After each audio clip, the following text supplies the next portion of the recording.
Last time we talked about a family opportunity loan, and this week it's the perfect opportunity to talk about reverse mortgages.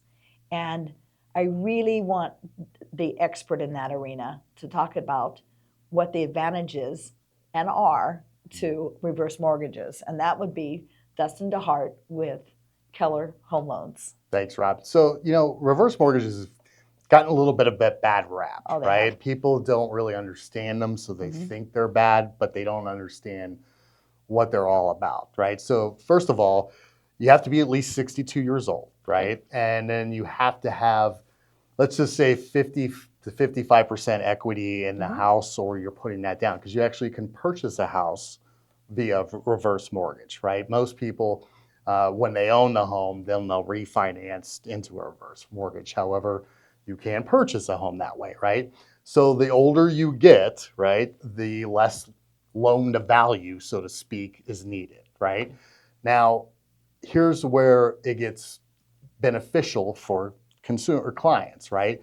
There's no mortgage payment paid, right? Now you do have to pay your taxes and insurance and HOA, right? Mhm. So, for instance, if you own a home now and you're over 62 and you have, a $200,000 mortgage balance, but your house is worth 500, right? Okay. You could then refinance into a reverse mortgage and live in the house for the rest of your life without making another mortgage payment, right? And it's reverse. So your mortgage payment actually, or your balance actually goes up each month, right? Now, you can, if you have, let's say, zero mortgage, right? Your mortgage is paid off and your house is worth $500,000. You could maybe take out $250,000, right? And use that for, for your needs, right? For whatever you need to use it for. Now, a lot of the misnomers, I guess, are, oh, the bank's just going to take this away, or if it's upside down, then the heirs are going to have this bill, right, left to them at the end. Right. It's a non-recourse loan, so if when you pass on, the house is, let's say, worth less than that's owed, the bank just takes the house back, right? However, most of the times, right, there's going to be still equity in the house, right? So the heirs then would have 12 months basically to figure out what they want to do with it, right? Typically, they're just going to sell it, right? They call you up, you've done this, Yep. right? They sell the house and keep the profits. They could refinance the house that they're in, that house into their name.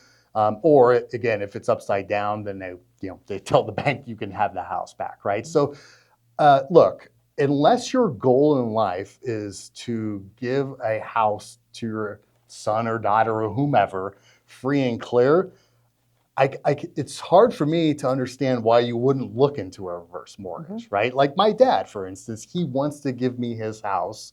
It's been paid off forever. Like he wants to do that. He doesn't need the money, right? But I've told him, like, if something happens and you need that money, we're getting you a reverse mortgage. But again, if that's not important to your son or daughter or whomever, then it's something that you should probably look into, and you could take the money and then invest it as well. So it's again, there's this misnomer that there's all these higher fees and everything else, and the bank's going to take the house away from you. It's not the case. You can live there forever and never make a mortgage payment again. And when your house goes up in value, there's people that reverse mortgage again and take more money out, right? So it's a really good opportunity for elderly people to look into, having more cash flow, put it that way. It's absolute, and I have to say at this time, and I haven't shared this with Dustin before.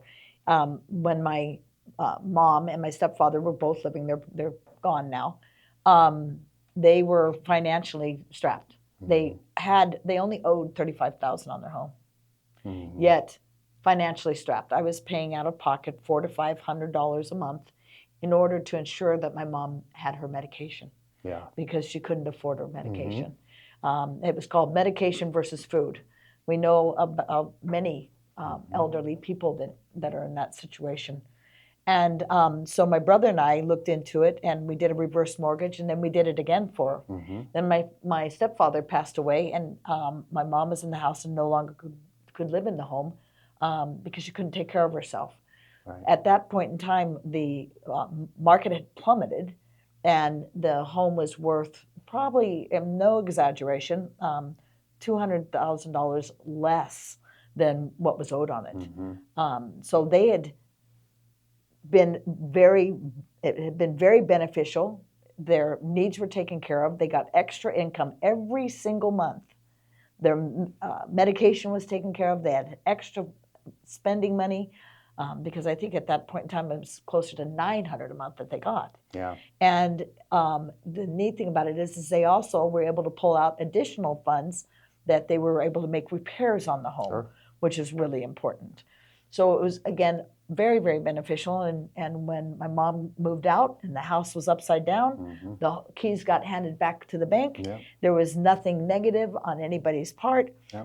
We were ecstatic as family members, and my mom was not. It was wonderful. It's been a lifesaver for some people. The people that were missing their payments, and we've done a reverse mortgage. You know, people have right now. Our country's got the most credit card debt ever, right? However, we also have the most appreciation in houses ever, right? But if you can't use that to help you, then what good is it, right? So this is a great opportunity for somebody that has a lot of equity in their house that may need some more money to take that out to help them with health care or whatever it is, you know. And another point to be made, absolutely more beneficial for someone over 62 to be able to do that versus refinancing and pulling money out that way, because all they're doing is digging themselves further in debt. Exactly. Hey, I have no kids. You know what I'm doing when I turn 62? I'm putting a reverse mortgage on my house and I'm going to Italy and buying a boat, Robin. There we go. There you go. So be it a boat in Italy or an investment property that they could get additional funds from, you know, there's many things that that money could be used for. 100%. Okay. So again, Dustin, I love your information. I love your share. And for those that would like to reach out to you, how can they reach out to you? Yeah, thanks, Rob. 702-217-3009. Thank you so much. Thank you. Thank you. Always appreciate you.